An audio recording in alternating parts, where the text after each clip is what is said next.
Jo, po unë e din ndjeshmërinë e publikut. Për aq kohë dhe ka mjafton që të fillojë karriera. Media është angazhuar, nuk i Pati shumë debate kjo çështje, pati shumë debate. Pro dhe kundër, unë po them, prandaj dua ta ndaj. Gazetari është aty një kryeministër në hije apo çfarë? Unë mendoj që një gazetar bën një pyetje, a duhet ta kërkoj deri në fund përgjigjen? Bën pyetje më. Më shiko. Ka autorsinë e pyetjes.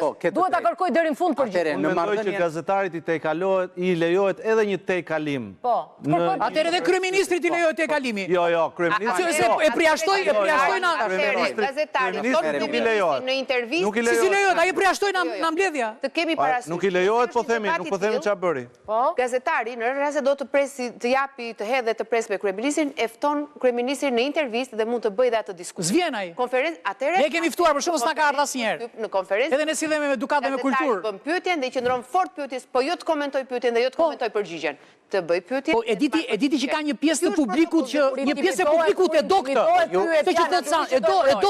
Natyrisht. E do që ta vër para përgjegjësisë kryeministri. Një pjesë e pjesëtime që ndroj deri në fund. Duhet marr përgjigjen. Duhet marr përgjigjen. Kam detyra ime që jam këtu, bën një pyetje dhe dua përgjigjen. Patjetër. Sepse un kam një detyrë që t'i jap publikut apo jo çipa se kështu na ke mësuar, sa pas kam mësuar gabim. Është faji jot që na ke mësuar. Pas ka pas vaj çipa. Na ke mësuar gabim. Po pra, është si faji prindërve që na mësuar gabim. E kamera, kape çik çipën se është pjama më e bukur tani, ta pamje çipës, çfarë ka mua? Çive çipa. Çipa na ke mësuar gabim çipa. Nuk kam asnjë mundësi. Po pse s'na mësove të bashkëpunojmë me krimin more çipa? Po pse s'na mësove që të pranojmë legët rrushfete more çipa? Po si more çipa? Ja një sekond. Që të shitblihemi more. Po prit më një sekond të flas dhe unë se jam dhe unë. Na mësove kaq keq. O shoqja Ambrozia, jam dhe unë këtu. Nuk e lutem leksionin atë. Si ti çipa nuk na mësove, vetëm unë jam pa vil këtu. Të lutem, shtoj numrin e të pamësuara. Ja, këto leksionet e bashkëpunimit me krimin nuk ishin atë kohë. Nuk ishin, ja dal tani këtë atë fresta. Atëherë gazetarë që bashkëpunonin me krimin? Jo. Mendoj që para vitit 2000 gazetaria ka qenë shumë e pastër dhe më idealiste. Po.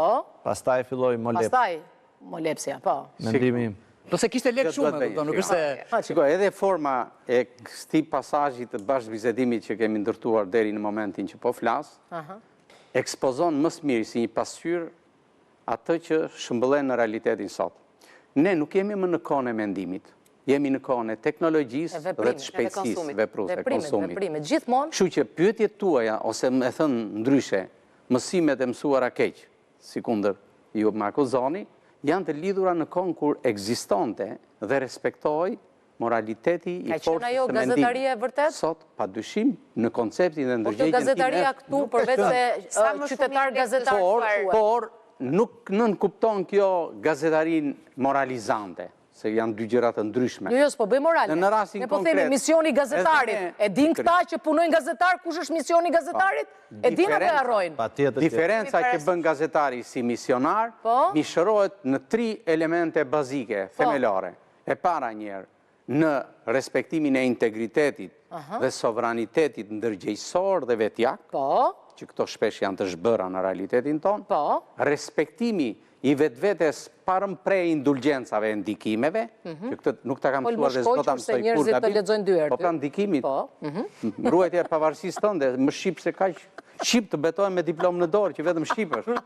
Dhe pjesa tjetër ka të bëj me lirin tënde, si e administron lirin tënde.